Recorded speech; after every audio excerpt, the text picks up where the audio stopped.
our DIN-rail PoE surge protector. Our protectors is already snapped together and in a pretended junction box. Hi tech enthusiasts, welcome back to FASTCABLING. So you just finished installing a brand new high-end security systems for a massive logistic hub. 16 cameras, Cat6 shielded cable, all neat and tidy. It's a clean install and you feel good about it. Then the first summer storms rolls through. Nothing crazy, no direct lightning strike on the building, just lots of thunder and rain. The next morning, 3 cameras are dead. The switches are acting glitchy. You're looking at thousands of dollars in replacements and a very unhappy client. This isn't a hypothetical. This is exactly what happens when we misunderstand how lightning actually damages our systems. Now, a lot of us think, hey, I used shielded cable, I ground the switch, I'm safe. But here's the twist. In an outdoor environment, shielded cable can actually make you more vulnerable if you're not careful. Those long cables aren't just wires anymore. In a storm, they become giant antennas. When lightning hits the ground 100 yards away, it creates a massive electromagnetic field. And that field induces a massive transient voltage or surge into our copper lines, and it's called induction. And even without a direct line, we're talking hundreds or even thousands of volts screaming down that Ethernet pair. So that shielded cable is great at collecting that energy, which is usually straight into delicate circuitry of your camera or your PoE switch. So how do we give that energy and exert RAM? We don't rely on just the cable shield. We install a physical sacrificial barrier. Now this is our DIN-rail PoE surge protector. It looks simple, but inside it's a high-speed trap. It's rated to discharge up to 16 kilovolts of surge energy, way more than a camera can handle. And the best part is, it's transparent to your data. It supports gigabit speeds and PoE plus power, so it just sits on the line, waiting to sacrifice itself, so your expensive camera doesn't have to. And see that on the back? They snap right onto a standard 35mm DIN-rail, so you can stack them side by side, perfectly organized. Whether you need 4 ports or 24 ports, it scales neatly. This modular design means if a protector ever takes a hit and sacrifices itself, you just unclip the old one and snap in a new one. You don't have to re-terminate every cable in the box. It keeps maintenance fast and your system looking professional. So now let's take a look at our setup. So here we have 3 cameras, 2 bullet cameras and 1 PTZ camera. They're mounted on the Pro, so let's pretend they're at outdoor environment.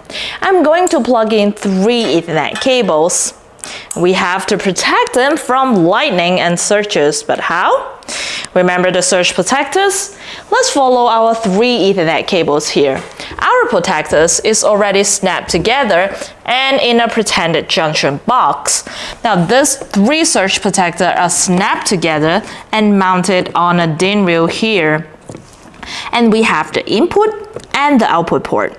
Do we plug the camera to the input port? No, we plug them to the output port.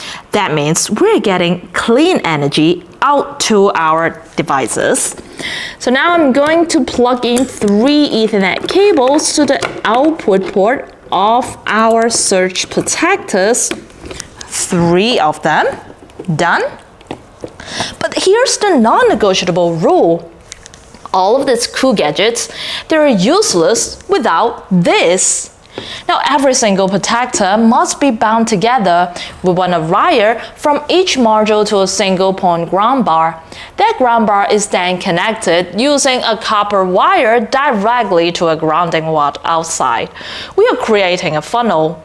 All the energy from all those cables gets combined and dumped into the earth away from your equipment. So now this side is done. Now for the input port, we are going to connect, again, 3 Ethernet cables. back to our main office. So again, let's follow our 3 Ethernet cables all the way to the main control office. But we don't just protect the camera side. Remember those long antennas? They pick up energy along the entire length, so we have to trap it at both sides.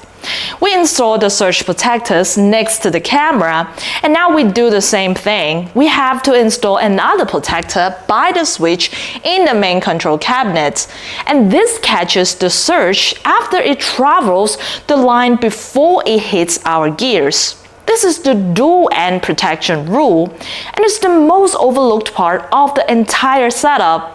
Now let's take a closer look to our protector. So this is our 8-port indoor gigabit surge protector.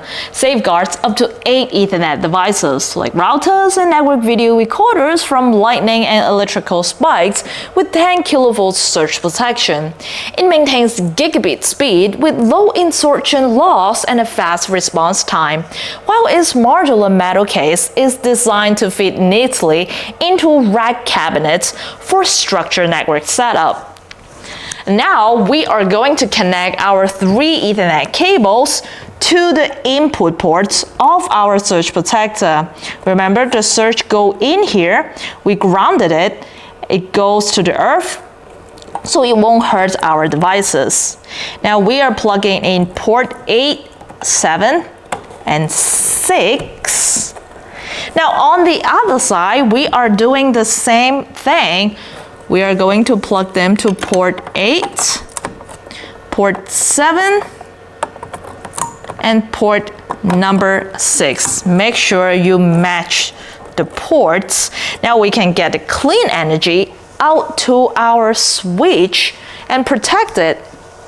This is our WebSmart PoE switch, providing both power and data all the way to the cameras.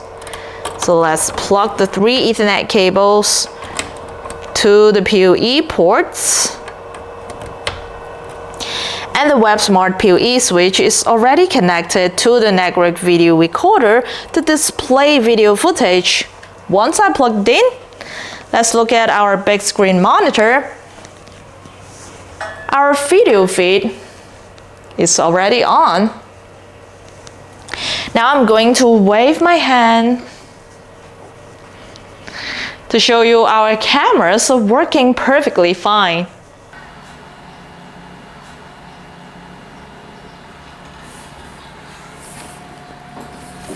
So by putting surge protectors at both ends and bounding them to a common ground point, we've created a complete defense system. Now when that next storm rolls through, the energy gets dumped into the ground at both ends. The switch is safe, the camera is safe, the client doesn't get that 3 a.m. phone call. So don't let a shielded cable give you a false sense of security. Protect your investment, install the surge protectors, ground them properly, and seal those outdoor boxes. Now I'll put the links to the exact surge protectors we used in the description below. Thank you very much for watching, and happy installing!